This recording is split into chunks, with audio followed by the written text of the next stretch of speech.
Hey guys, what's up everyone? Welcome to Young Titan World. I hope you guys are having a fantastic day. Today we're going to be talking about one particular TV show, a show that has really captured my heart and is one of the very first TV shows that I've completed in one night. One season, 8 episodes, a whole roller coaster of emotions and of course of theatric plays. Today we're going to be talking about freaking The Blue-Eyed Samurai. Now, obviously, everything that has to do with Japanese is just immaculate in my sense. Maybe I have a sort of Japanese kink. Who the fuck knows? Today we're just going to be talking about Blue-Eyed Samurai. Now, Blue-Eyed Samurai, in my opinion, is one of the very complex storytellings that I very much enjoyed and is pretty much straightforward. Now, other than the fact that the only reason why I stumbled upon this was because of a TikTok about a TikTok where the guy was, basically commentating on a fight within that TV show. I do feel like it had more than just fight scenes, The issues that existed in Japan back in those days were very strange. And very interesting at the same time. But obviously cruel and not fair. Absolutely downright barbaric. But let's get into it. So it's about this girl who's got blue eyes. And apparently her father is trying to kill her. Or at least the person who, caused her to exist is trying to end her life. So the person in charge of taking care of her has to make her look like a dude. So throughout the entire thing, she has to portray a dude who's going about minding his own business and trying to find the people who wanted her dead. Revenge stuff. She's on the path of revenge. It's basically a revenge story about a lady who portrays herself as a guy. Imagine if Mulan had a TV show. But, on probably a different level. Okay, probably maybe nothing like that. But it's still the same girl looking like dude to go after things that she wants to do. It's like that. So, she meets a blind swordsmith who trains her in the arts of making swords. She becomes really good at it. She makes her own sword. She goes out for her own revenge. But within that story, she finds herself in other different stories. She gets married. She loses her love. She has to kill her love. She pretty much just she goes through this whole shit where she finds herself in so many situations where she both learns and tries to be better with every single moment. Now, I think in Japanese, when you're a lady, your value is only based on how beautiful you look. And in that time, apparently, if you had black teeth, it means you're a mature woman who knows what she's doing. And they found it attractive. They found ladies with black teeth attractive. Right now, it's more like you're a crack addict. But back then it was like, oh my God, Mamacita Margarita, you fine as holiday wine. Because Japanese really loved the color black. So why wouldn't you like a lady with black teeth, I guess. I don't know.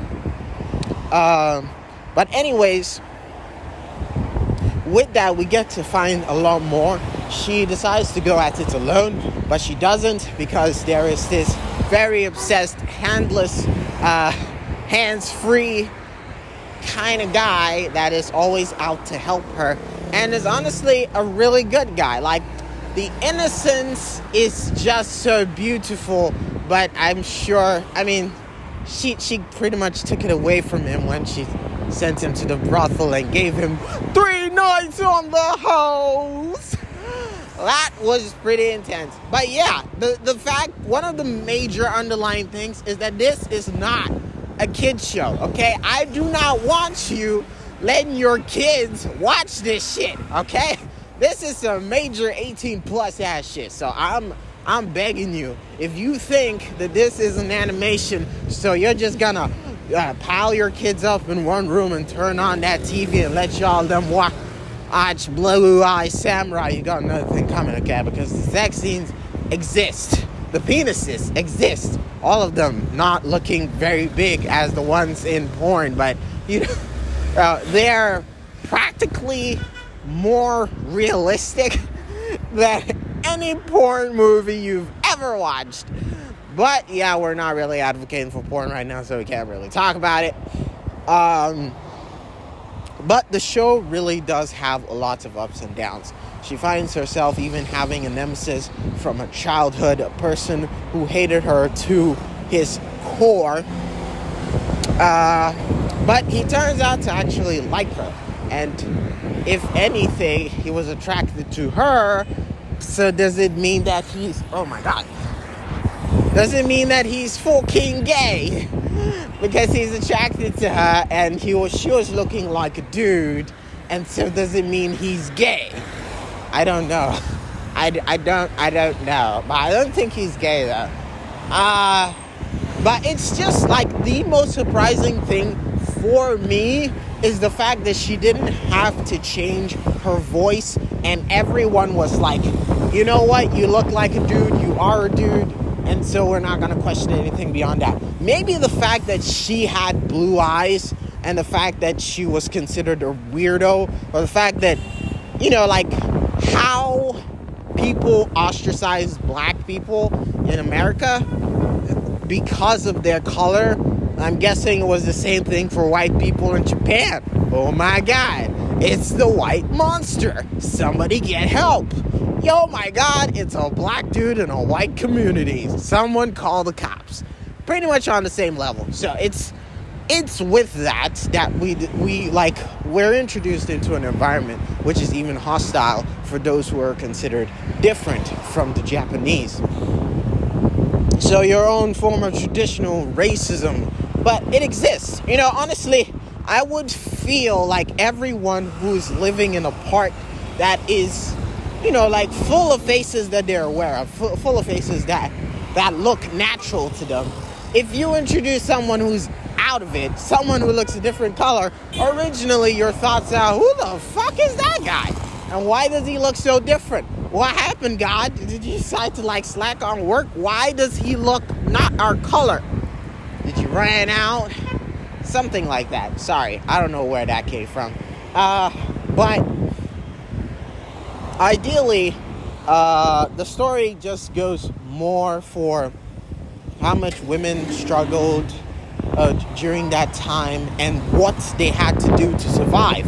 It seems like in that time, the only thing that actually proved your worth is if you were born into a good family, or your punani was so good that someone couldn't get over you and they paid top buckaroos just to have you in bed on that very day.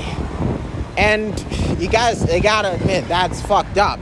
That's fucked up to realize that it was brothels and marriage that were the only ways to make it in that world. And you'd have to use those positions to play to your advantage. In order for a woman to be greater, she has to use what she's given. And I guess, to be honest, how it turned out was just pretty epic. I'm not going to spoil the details because I feel like it's probably a show that you wouldn't want to commit to on the very first day, but it's so much more worth it. So if you watch it, I'm definitely sure that you're going to have an opinion that probably supersedes mine. But you let me know down in the comments what you think. Until next time, I hope you guys take care. Until next time, Yang Tighten Out. Thank you for listening. Bye.